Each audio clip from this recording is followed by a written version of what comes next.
अशी अनुभूती काकूंनी सांगितली. आणि मला वाटतं काकूंचा गोपी भाव होता, कारण गोपी असतील, यशोदामाई असतील, त्यांचं आपल्या घरातल्या कामांकडे दूध ओतू जातंय का याकडे लक्ष असायचं. आणि त्याप्रमाणे काकूंचं आपल्या स्वयंपाकघरात लक्ष होतं आणि समोर कृष्ण बसले होते. तर आता मी विद्या वाचस्पती पागे काका यांना विनंती करते की आम्हाला स्तवन मंजरीविषयी तुमच्या ओघवत्या वाणीतून मार्गदर्शन करा.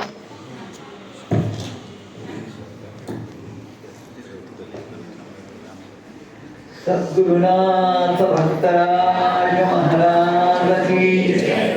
सद्गुरुनाथ रामानंद महाराज की जय. हरि ओम तत्सत्. नर्मदे हर हर हर.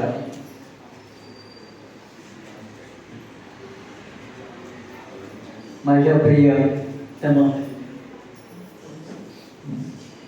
भक्तराज पुत्रांनो, कन्यांनो आणि माझ्या भगिनींनो,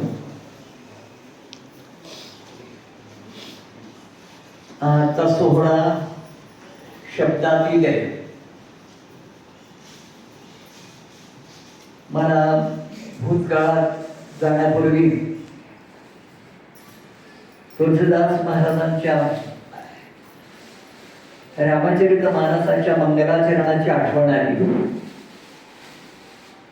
भवानी शंकरौ वंदे श्रद्धा विश्वास रूपिणौ याभ्यां विना न पश्यन्ति सिद्धा स्वान्तस्थमीश्वरम्. आपल्या हृदयातल्या अंतस्थ असलेल्या परमात्म्याचं दर्शन जर घडायचं असेल तर भवानी आणि शंकर यांचं ऐक्य, यांचं एकात्मता जशी असते. भवानी शंकरौ वंदे श्रद्धा विश्वास रूपिणौ, तशा प्रकारचं श्रद्धा आणि विश्वास यांचं एकरूप असं दर्शन आपल्याला पहिल्यांदा घेतलं पाहिजे आणि नंतरच आपल्याला अंतस्थ असलेल्या परमात्म्याचा साक्षात्कार होतो. तुम्हा सर्वांच्या अंतःसूत्रामध्ये, तुम्हा सर्वांना या श्रद्धा सूत्रामध्ये ज्यांनी गुंफलंय, ज्यांनी गुंतवलंय, ज्यांनी बांधलंय आणि ज्यांनी कटिबद्ध करून ठेवलेलं आहे तुम्हाला, ते सद्गुरू रामानंद आणि सद्गुरू भक्तराज महाराज यांचं हे प्रत्यंतर आहे. आज की आज 25 वर्षानंतर रौप्य महोत्सवाच्या निमित्ताने आपण सगळ्यांनी स्तवन मंजरीचं वाचन केलं, स्मरण केलं. मंजिरी ही तुळशीला आलेलं फूल आहे, हे आपण त्यांना वाहिलेलं आहे आणि ती हृदयातली हे बघा, हे अंतस्थ हृदयातलं हृदगत आहे आणि म्हणून त्यांना एक प्रकारचं, तुम्हाला कल्पना नसेल, ज्या दिवशी हा प्रसंग घडला तो माझ्या डोळ्यासमोर आहे. सकाळी 7 वाजता आम्ही दोघंही आंघोळ करून तयार होऊन जोग निवासामध्ये जिथे बाबांची वसती आहे त्याची प्रतीती मी त्या दिवशी घेतली आणि आजही आहे. या जोग निवासामध्ये मी आतल्या खोलीमध्ये बसलो. दादांच्या चरणांवरती मस्तक ठेवून दादा समोरच्या खोलीमध्ये बसले, जिथे बाबांचा मोठा फोटो आहे त्या ठिकाणच्या बाजूला कोट होता, हे होता, तिथे दादा बसले आणि आतल्या खोलीमध्ये मी बसलोय. आतल्या खोलीमध्ये माझ्याजवळ फक्त सद्गुरू भक्तराज महाराजांचा फोटो आहे. आणि तुम्हाला आश्चर्य वाटेल, खरोखरीच एखादं प्राजक्ताचं झाड हलवावं आणि फुलांचा सडा पडावा अंगणात, तशा प्रकारच्या शब्दांचा पाऊस पडला.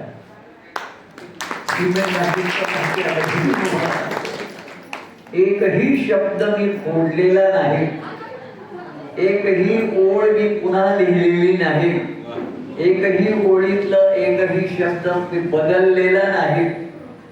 आणि ती जशी एखादं उमलून आलेलं फूल जसं वाहावं तशा प्रकारची शब्द फुलं अशी अंतःकरणामध्ये दाटली लागली आणि हा अनुभव मी त्यावेळेला घेतला असं नाही.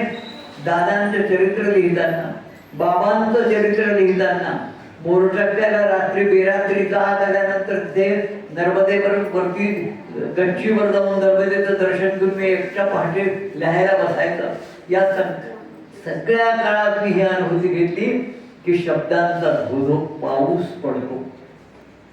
आणि ही अनुभूती आनंद ही विलक्षण असते.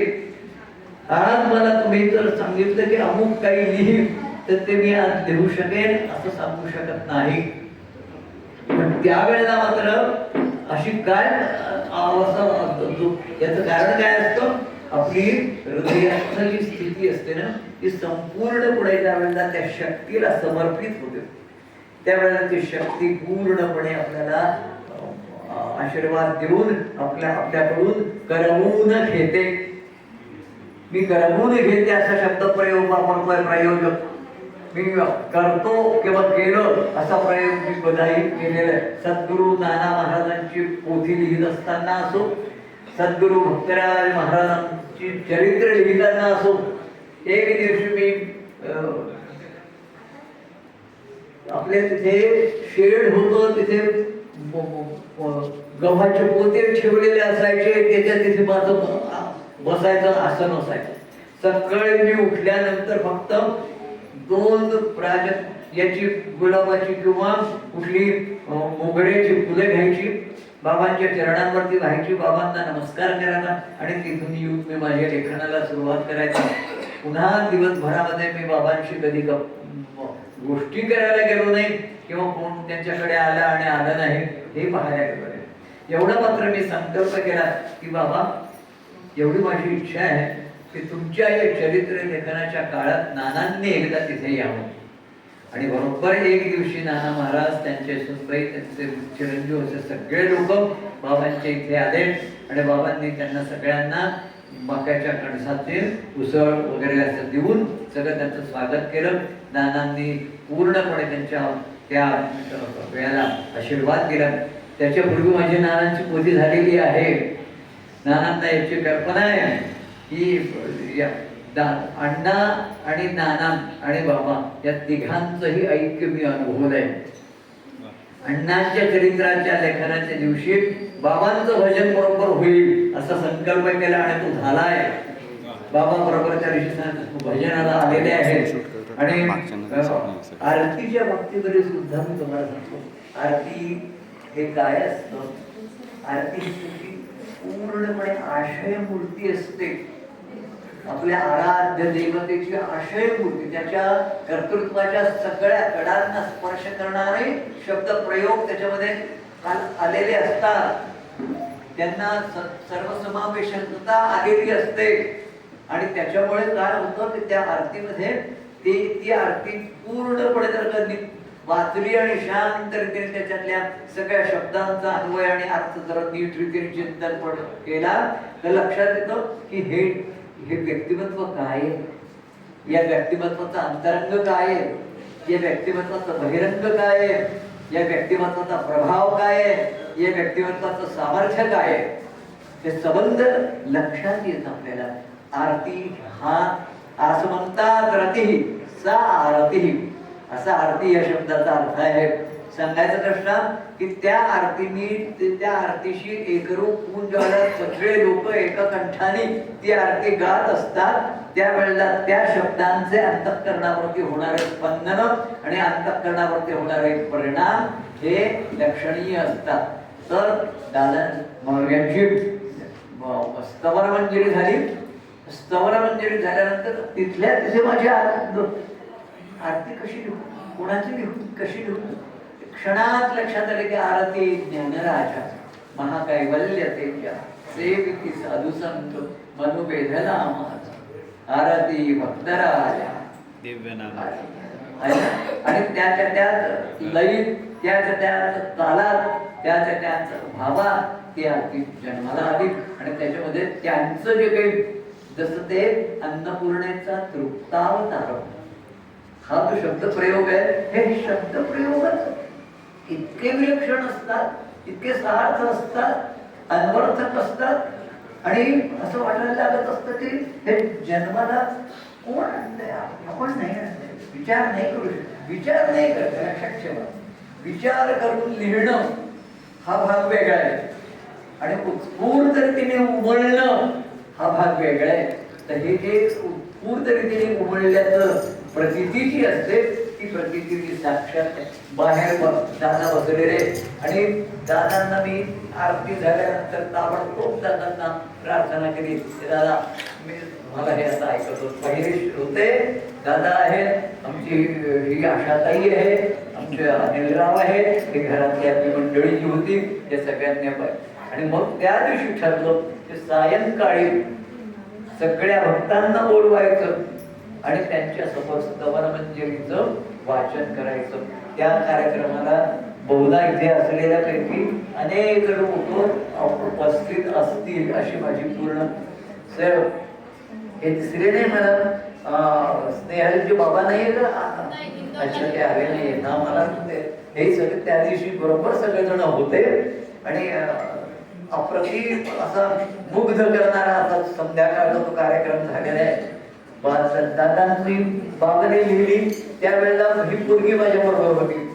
त्याच्यानंतर मग आम्ही हिला घेऊन औषधाला इंदोरला गेलो आश्रमात. तिने मला दादांच्या लेखनामध्ये मला जे काही त्या ठिकाणी सहाय्य होत होतं ते या पोरीने केलं. त्याच्यामुळे या पोरीला आज नाही पाहत आहे, वर्षानुवर्ष झाले ते तिला बघतो. आजही तिच्यामध्ये तीच अखंड प्रेमाची आणि भक्तीची ज्योत देवते आहे.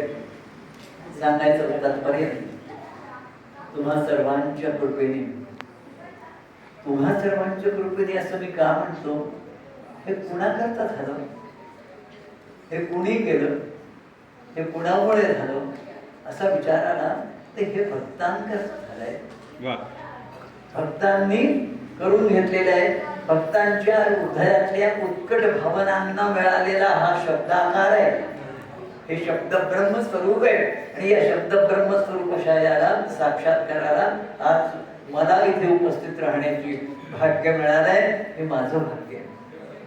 मी तुम्हाला खरं सांगू का, एखादी अप्रतिम अशा प्रकारची कलाकृती निर्माण झाल्यानंतर तिथून बाजूला झाल्यानंतर ही कलाकृती आपणच केली आहे का असं संपूर्ण असं वाटावं, अशा प्रकारची एक अनित्यता आणि एक आत्मीयता असं म्हणजे आपल्याला विश्वास वाटत नाही की हे आपल्याकडून झालेलं आहे.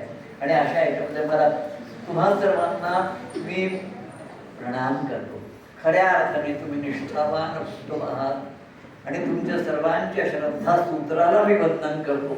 आणि माझी तुम्हाला विनंती आहे की हा वसा हा वर्षानुवर्ष असाच टिकावा, असाच राहावा आणि चिरंजीव व्हावा. याचं कारण असं आहे की एकमेवा द्वितीय असलेले सद्गुरु दादा, सद्गुरु दादांच्या बद्दल मला अनन्य अनन्य अशा प्रकारचं मी त्यांना किती वर्षापासून पाहतोय.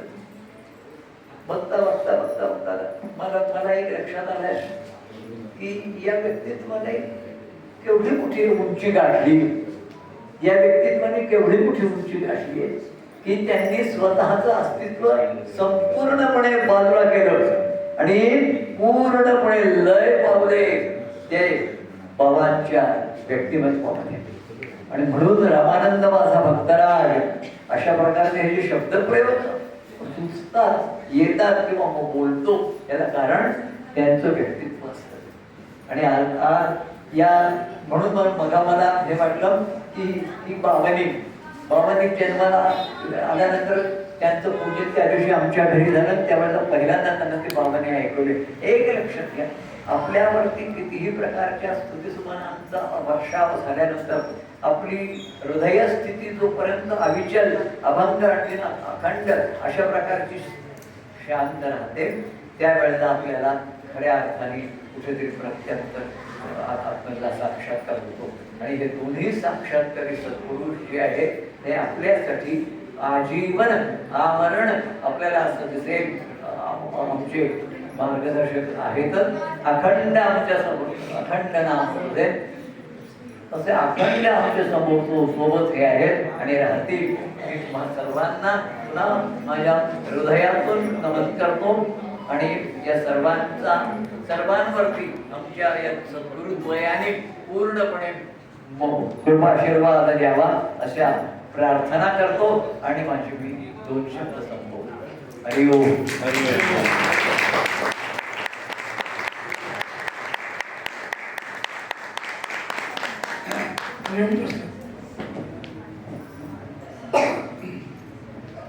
माझ्या पहिल्या उद्बोधनात एक थोडीशी मानताची चूक झाली, त्याचं मी हे करतो, रेक्टिफाय करतो. तेव्हा बाबांबद्दल आपण भक्तराज बाबांनी, तर ती भक्तराज बाबांनी पुष्कळ लोकांना माहिती नसेल. भक्तराज बाबांनी ही आपण सगळेजण धुळ्याचे आहे नाही किंवा आशाताई नाही, आशाताई त्यांच्या पत्नी, त्यांनी असं नाही त्या पत्नीने, आणि त्यांनी कुठेही आपला उल्लेख केलेला नाही. पुष्कळ लोक विचारतात भाऊनीबद्दल. मला सुरुवातीला मलाही माहिती नव्हतं. नंतर मग मी विचारणा केली, तेव्हा कळलं की त्या बहिणी त्यावेळेला बाबांच्या सांगण्यावरून बाबांची भावनी होती. एक एक शब्द त्या भावनेची बघा तुम्ही, अप्रतिम. याच्यामध्ये हे करेक्शन याच्या निमित्तानं फक्त त्याच्यामध्ये मला एक गोष्ट अजून सांगायची आहे की बाबांनी त्यांना सांगितलं काही भावनी वगैरे लिहा. त्यांनी भावनी लिहिल्यानंतर त्याच्या काही घटना ज्या आहेत ते बाबांनी त्यांना नंतर सांगितल्या, त्यांना माहिती नव्हत्या. पोट दुखेने जे आतापर्यंत जसं आहे त्यांना माहिती नव्हतं. म्हणजे काय, बाबांनीच त्यांचा, परंतु लक्षात घ्या की त्यांच्यावर बाबांची किती कृपा असेल की ती बाबांनी भाषा एक एक शब्द आहे भावनीचे, तसंच कर्मांची आहे ना, त्याचप्रमाणे ती भावनी आहे. दुसरा सांगायचं तात्पर्य म्हणजे की मी माझ्या सुरुवातीला आपल्या 4 चिरंजीवांची नावं घेतली, पण अनवधानाने आपल्या सुनांचं नाव घेऊ शकलो नाही. त्याच्याबद्दल मी क्षमाप्रार्थी, त्याच्याबद्दल मी जाहीरपणे क्षमा प्रार्थी आहे. कारण मी डोक्याला हात लावतोय, कारण जर त्यांना त्यांच्या पत्नीची साथ नसती तर प्रज्ञा, प्रियंका आणि मुक्ता नंतर आलेली, त्यांनी ह्या जो मार्ग आपल्या आईवडिलांनी घालवलेला आहे त्याच्या मार्गाला त्या उत्कट श्रद्धेने, भक्तीने, निष्ठेने, त्यांच्या निष्ठेला त्यांचा दुजोरा आहे त्यांच्या पत्नींचा. म्हणून त्यांचं देखील मनपूर्वक अभिनंदन.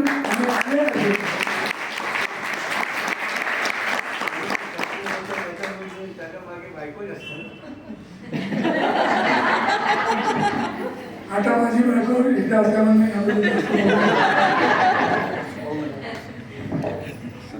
खूप खूप धन्यवाद. मला सांगताना एक गोष्ट लक्षात आली. त्या दिवशी ज्यावेळेला मी लिहायला बसलो आहे आणि बाहेर दादा बसलेले आहेत, मला तुम्हाला सांगायला वाटतो, मी जे म्हटले ते 2 दिवसामध्ये बाबांची वसती आहे.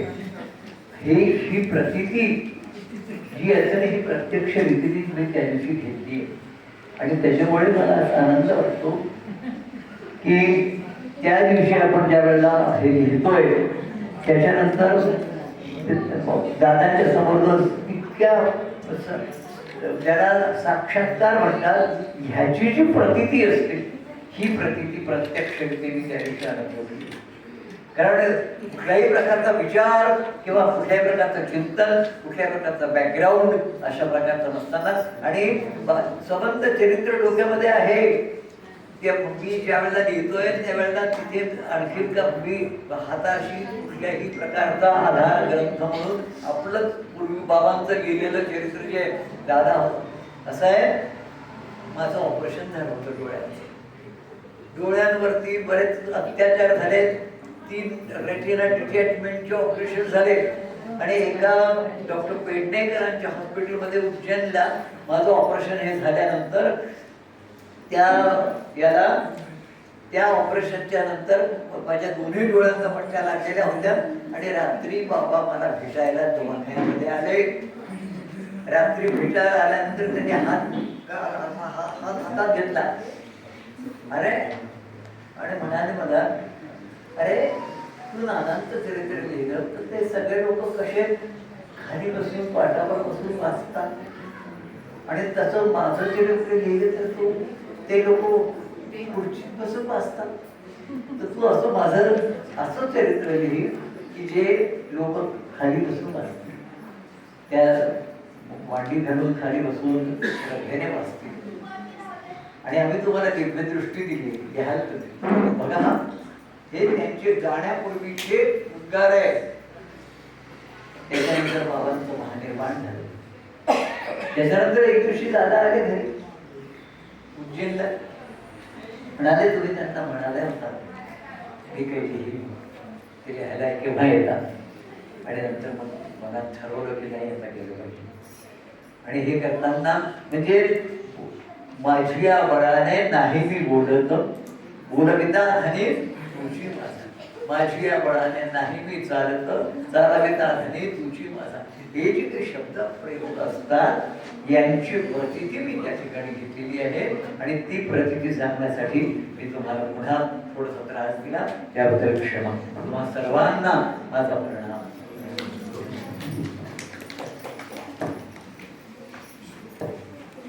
दिवलेचे रोप लावियले द्वारी, तयाचा वेणू गेला गगनावेरी. मोगरा फुलला, फुले वेचीला वगळू तळीयासी आला.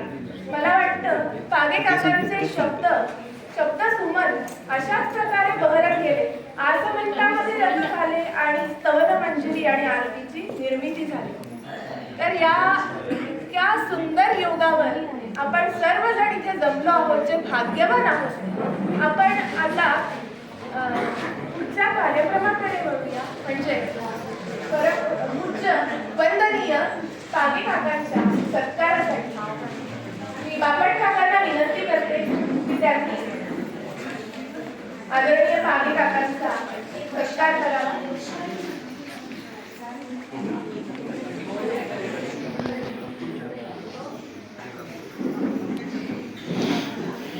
तसेच आदरणीय पागे काकूंचा देखील सत्कार करण्यासाठी पापट काकूंना मी विनंती करते.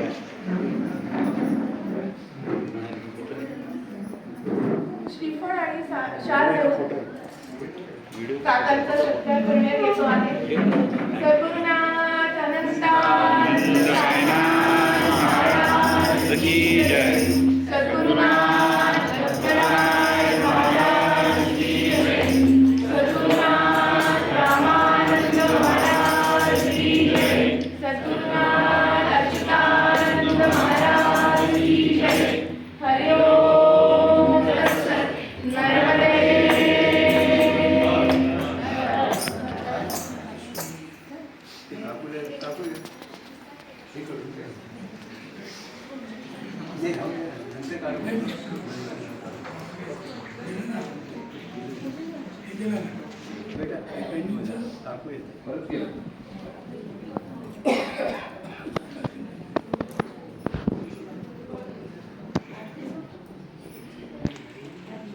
करता आहे. सद्गुरुनाथ अनंतानंद साईनाथ महाराज की जय. सद्गुरुनाथ दत्तराय महाराज की जय. सद्गुरुनाथ रामानंद महाराज की जय. सद्गुरुनाथ अच्युतानंद महाराज की जय. हरि ओम तत्सत्.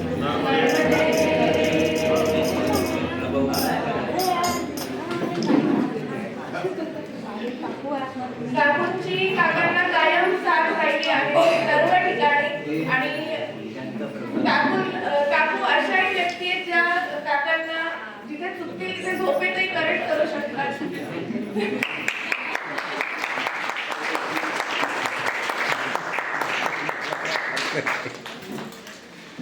बोलले मी काय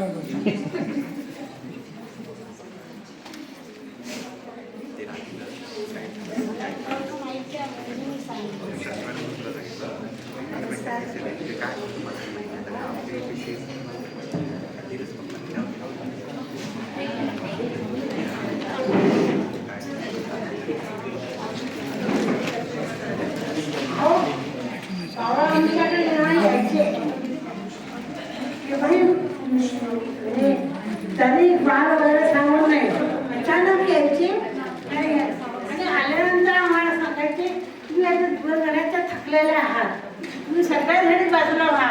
मग मी आणि माझे शिष्य जे आहेत ते सगळे आम्ही स्वयंपाक करू, तुम्हाला जेवायला आलो. मी पहिल्या गोष्टी जेवायला बसला.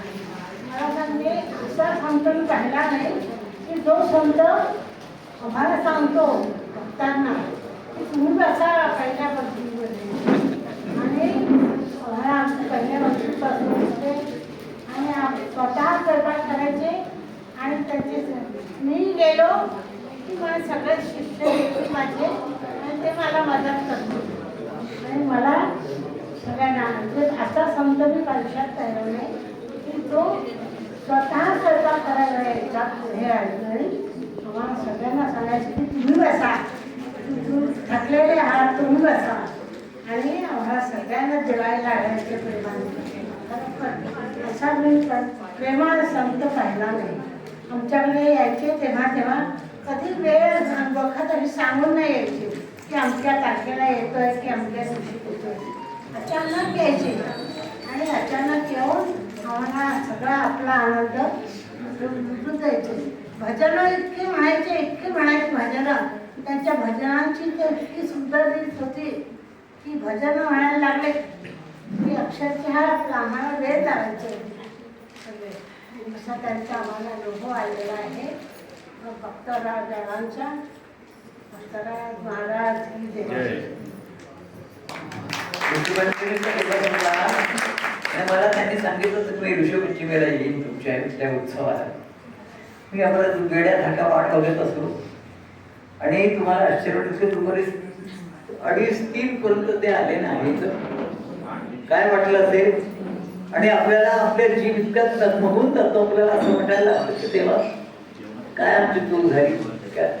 आणि त्याच्यानंतर मग ते 3 वाजता आले उगवले आणि मला म्हणाले की अरे आता आम्ही एक भजन म्हणणार आणि आम्हाला जे असेल ते तुम्ही आम्हाला, तुमची जेवढं जर म्हणत नाही बाबा आमचं जेवढं नाही झालं.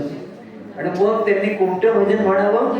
त्यांनी भजन म्हटलं देवा तुझेच मी लेकरू कशी सेवा करू, असं सुंदर भजन त्यांनी म्हटलं. आणि त्या भजनानंतर त्यांनी आमच्या इथे त्या उत्सवामध्ये तो उत्सव महाराष्ट्र समाजात व्हायचा.